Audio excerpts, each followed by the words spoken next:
là j'ai tout donné. Il y a une grosse partie de moi qui a envie de mettre la paix avec moi. Hello, c'est Estelle et aujourd'hui on se retrouve dans une vidéo spéciale Halloween. Donc cette semaine c'est Halloween et donc il y aura deux vidéos spéciales Halloween aujourd'hui. Nous allons faire un petit tag d'Halloween que je mixe avec des recommandations de paranormal parce que je suis une meuf 2 en 1. Et donc dimanche il y aura une vidéo écriture aussi spéciale Halloween et je suis trop contente. Donc aujourd'hui nous allons faire le tag Halloween and Candies book tag créé par la merveilleuse Alex Bookin en Prada. Elle l'a fait je crois il y a 2 ans, ouais, il y a 2 ans. Mais moi j'arrive en retard, hein, mais c'est pas grave, c'est pas grave. C'est bien parce que mon père qui fait des allers-retours depuis tout à l'heure. Et donc il y a 11 questions, chacune en rapport avec Halloween. Et en fait moi, histoire de parler de paranormal, et ben en fait je vais répondre à chacune des questions avec un livre paranormal que je vous recommande. Comme ça je mixe tout en même temps. La première question c'est le petit plaisir coupable. Un livre que tu adores mais dont tu as un petit peu honte. Alors pour cette question là je vais parler de deux choses. Premièrement Jennifer Armentrout. Alors je ne vous la présente plus, mais évidemment si vous aimez le paranormal et si vous voulez lire du paranormal, et ben voilà, vous savez vers qui vous tournez. Elle fait de tout, elle fait des gargouilles, des démons, des demi-dieux, des faées. Il y a vraiment tout ce que vous voulez chez elle. Allez-y, régalez-vous, éclatez-vous. Voilà, je n'insisterai pas plus longtemps sur Jennifer, mais si vous aimez la romance paranormale, il y en a du young adult, il y en a du new adult, foncez vers elle. Mais pour cette question, je vais choisir Blood Type de Kay Lind, si je me trompe pas. Alors, ces livres-là parlent de vampires, hein, donc c'est bien. Mais en clair, le principe de cette histoire est un petit peu abusé. C'est de la romance new adult, hein, et en fait, on est dans le futur. Et ce qui se passe, c'est que les vampires ont un petit peu pris d'assaut le monde entier, et ils engagent des meufs pour être leur source de sang quotidienne. Donc en fait, toi, tu signes un contrat comme quoi tu dois aller vivre avec un vampire et en fait lui il se nourrit de toi tous les jours et toi bah, tu gagnes de l'argent. C'est très très très mal vu. Le personnage principal c'est donc une fille qui en fait c'est la seule chose qui lui reste pour gagner des sous pour sauver ses petits frères et donc elle fait ça et elle tombe avec un vampire qui en fait fait tous les papiers comme il faut. Le mec il est hyper froid, il est hyper méchant et tout, donc elle se dit putain ça va mal se passer cette histoire. En fait première semaine, deuxième semaine, troisième semaine et il ne la mange jamais. Il lui passe des sous, elle peut aller vers les boutiques, elle peut lui faire ce qu'elle veut, mais il ne la mange jamais. Et elle comprend pas pourquoi, et donc, vous verrez bien si vous lisez ce livre. Moi j'ai dit oui, j'ai dit bonjour, j'ai dit je suis là, je veux lire ce livre. Donc il y a les versions traduites si vous voulez. Moi j'ai bien kiffé, et c'est un petit peu mon guilty pleasure, parce que, bon, c'est pas de très bonne qualité, je le sais, mais moi ça me fait passer un bon moment, donc c'est parti. Accro au sucre. Un livre que tu as lu d'une traite, impossible à lâcher. Pour cette question, on va parler de Cassandra Clare, parce que je trouve aussi que si vous aimez le paranormal, Cassandra Clare est une indispensable, est une incontournable. Moi, j'ai fait l'erreur de la contourner beaucoup trop souvent dans ma jeunesse, et maintenant, non, il ne faut pas contourner Cassandra Clare. Donc, moi, je vous conseille en priorité la saga The Dark Artifices. Elle est grosse, hein, et ben dites-vous que je l'ai lu en 8 jours. Enfin bref, ils existent en français, sauf qu'en français il y en a 4 pour un maximum de bonheur. Ils ont coupé le 3e en 2. Donc dans cette trilogie-là, on suit en fait deux personnages principaux, Julian et Emma, qui sont donc tous les deux des descendants des fameuses 5 familles consanguines de Shadowhunters. Hein. Je reste, moi, certaine qu'il y a de la consanguinité, parce qu'il y a 5 putains de familles de Shadowhunters, et c'est toujours les gosses de tout le monde. Emma a perdu ses parents, ils ont été tués, mais elle ne sait pas trop comment, et donc elle a toujours vécu avec la famille de Julian à l'Institut de New York. De Los Angeles, pardon. En fait, elle essaye depuis toujours de retrouver donc les assassins de sa mère, et en même temps, elle essaye de ne pas totalement tomber amoureuse de son parabataille, Julian, parce que ils n'ont pas le droit de tomber amoureux en tant que parabataille, et maximum de frustration, maximum de suspense, maximum d'action, maximum de créatures de la nuit, maximum de Shadowhunters et de diversité, parce que ces livres-là sont remplis de diversité. Oh putain, désolé. Oh. On a des représentations avec des personnes avec autisme, des personnes transgenres, des personnes de couleur, du polyamour, des personnes bisexuelles, des personnes homosexuelles. On a de la représentation d'asexualité avec de la demisexualité, enfin bref, que vous pourrez... Alors oui, il y a d'autres sagas de Cassandra Clare, mais moi je trouve que de toutes celles que j'ai lues, complète, c'est celle-là qui est la meilleure. Voilà. Question numéro 3. Partage entre amis un livre ou un auteur qu'on t'a beaucoup recommandé et que tu as fini par lire. Alors moi il s'agit de la saga Felicity Hadcock de Sophie Jomain. Estelle part d'un livre français. Oh. Alors oui, Sophie Jomain... Donc une saga paranormale, New Adult, que moi j'ai adoré. Ensuite, Felicity, qui tout allait bien dans sa vie, enfin la meuf n'avait aucun problème. Elle se retrouve en fait embrigadée avec un putain d'ange déchu qui s'appelle Terrence, qui est aussi un policier je crois. En fait, elle se retrouve du jour au lendemain propulsée dans tout le côté supernaturel de sa ville qu'elle ne connaissait pas du tout.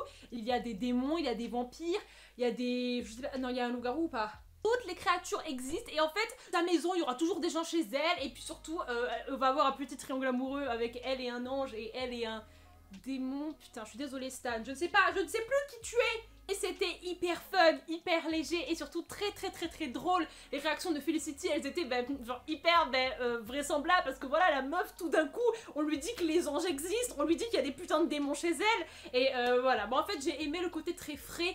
Et quand t'arrives vers les derniers tomes, en fait c'est plus si léger que ça et tu as peur et tu stresses pour tes personnages. Et voilà, moi j'en ai vraiment un super souvenir. Et si vous connaissez les sagas genre Rebecca Keane, etc., c'est un peu le même principe. Les Nounours, une romance ou un livre doudou qui se lit tout seul. Je vais reparler de Sophie Jomain, la saga Noshead, qui est une saga young adult avec des loups-garous et oh, en fait c'était vraiment le livre young adult parfait. Ce sont des adolescents qui tombent amoureux, il y en a un c'est un loup-garou et genre il y a des problèmes avec la famille des loups-garous, elle faut pas qu'elle dévoile le secret, elle se fait attaquer, il vient la sauver, enfin bref vous voyez le bail quoi. Sauf que Sophie Jomain elle a dit ciao, parce que elle a fait un putain de tome 2 et un putain de tome 3 et aussi un tome 4-5. Alors moi je vous dis, vous lisez 1, 2, 3 parce qu'il y a un petit triangle amoureux qui est introduit, vous connaissez, hein, voilà, avec un vampiro parce que sinon c'est pas rigolo.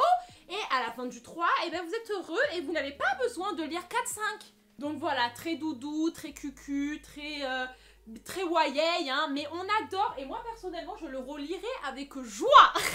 5, le floppy. Alors je ne sais pas ce que c'est qu'un floppy. Un démarrage plutôt lent pour une lecture dévorée.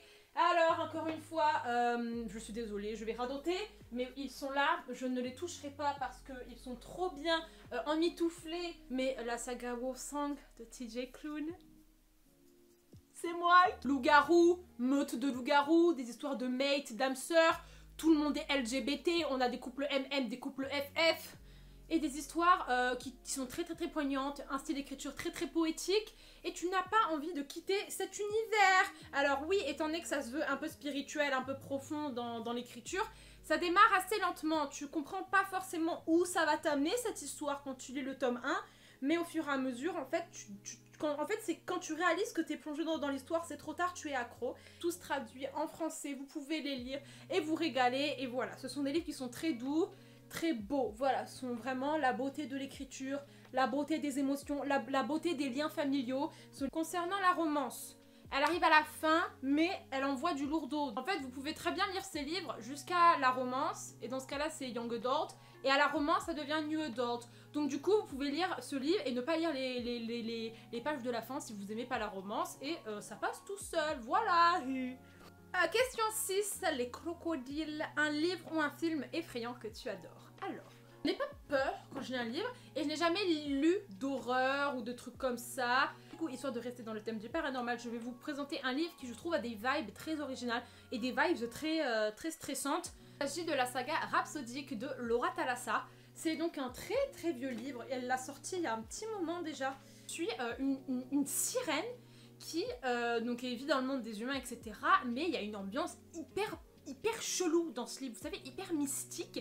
Une sirène en mode dans l'eau et tout, c'est une sirène en mode elle peut manipuler les gens et leur faire un peu ce qu'elle veut. Et quand elle était jeune, elle était un petit peu seule, enfin je sais plus trop ce que c'était l'histoire, elle avait pas de famille, bref.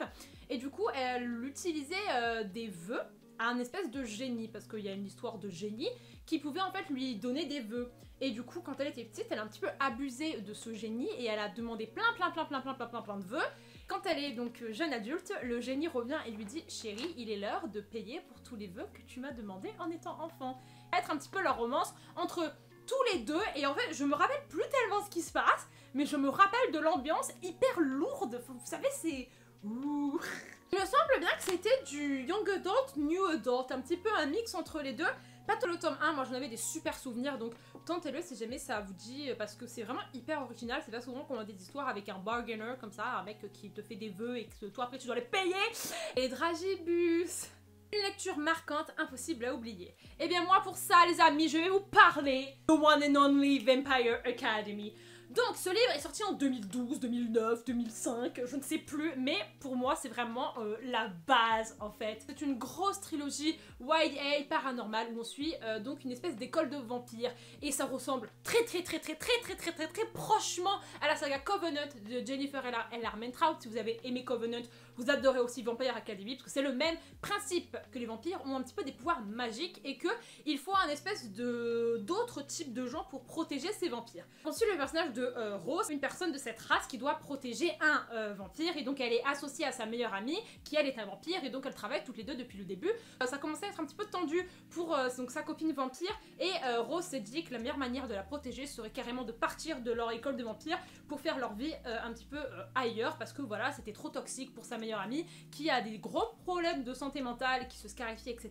Il les retrouve et il les ramène à l'université et ça commence comme ça et donc on dit à Rose qu'elle doit rattraper tous les cours qu'elle n'a pas pu faire et donc on lui met comme professeur un putain de Bégetos qui s'appelle Dimitri Belikov, que ça ressemble beaucoup à Covenant et donc c'est la petite histoire de Rose, sa petite romance avec Dimitri Belikov, son histoire aussi d'amitié avec sa pote qui va pas très bien du tout et puis étant donné qu'il y a 5 livres, vous vous doutez bien qu'il y a plusieurs gars qui vont rentrer en jeu, qu'il y a plusieurs problèmes qui vont rentrer en jeu, hyper fun, assez drôle aussi par moments et puis ce sont des personnages qui vous entraînent quoi, il se passe jamais 3 pages sans qu'il y ait un gros boom et qu'il n'y a pas quelqu'un qui se fait tuer, qu'il n'y a pas quelqu'un qui se bat, donc moi c'est totalement mon style d'histoire et j'en ai toujours de très bons souvenirs. Champ 8, le réglisse. Les livres ont un joueur auquel tu es content d'avoir donné sa chance. Et pour ça je vais parler d'une petite histoire qui s'appelle Belladone, que c'est ma petite sœur qui me les a conseillées et c'est encore une fois des histoires de vampires. Donc là je les ai en français, c'est aux éditions Milady, mais je pense qu'à la base c'était du l'anglais. En fait c'est une fille, tout va bien dans sa vie etc. Et un jour en fait on lui injecte un espèce de poison contre les vampires ou je sais plus ce que c'est l'histoire. Sauf que c'était pas du tout prévu, il me semble bien, et du coup, sauf que ce poison la transforme en une espèce d'arme hyper puissante contre les vampires. Donc du coup, il y a justement un vampire qui la prend en otage pour éviter que tout le monde mette la main sur elle et tue les vampires, quoi. Et ça va être leur histoire à tous les deux, et voilà. Enfin moi j'ai des super bons souvenirs de ce livre. Je me rappelle surtout que j'avais énormément apprécié, ça se lit très rapidement, voilà, ils sont très courts. Il y a un tome 1 et il y a un tome 2. Putain de Hate to Love, et il y a une histoire comme quoi le vampire il peut pas ressentir d'émotions, mais moi j'ai jamais cru à cette histoire. Donc voilà, très contente, merci Marion de m'avoir poussé à lire ces livres parce qu'au final je les ai beaucoup appréciés. Les bananes.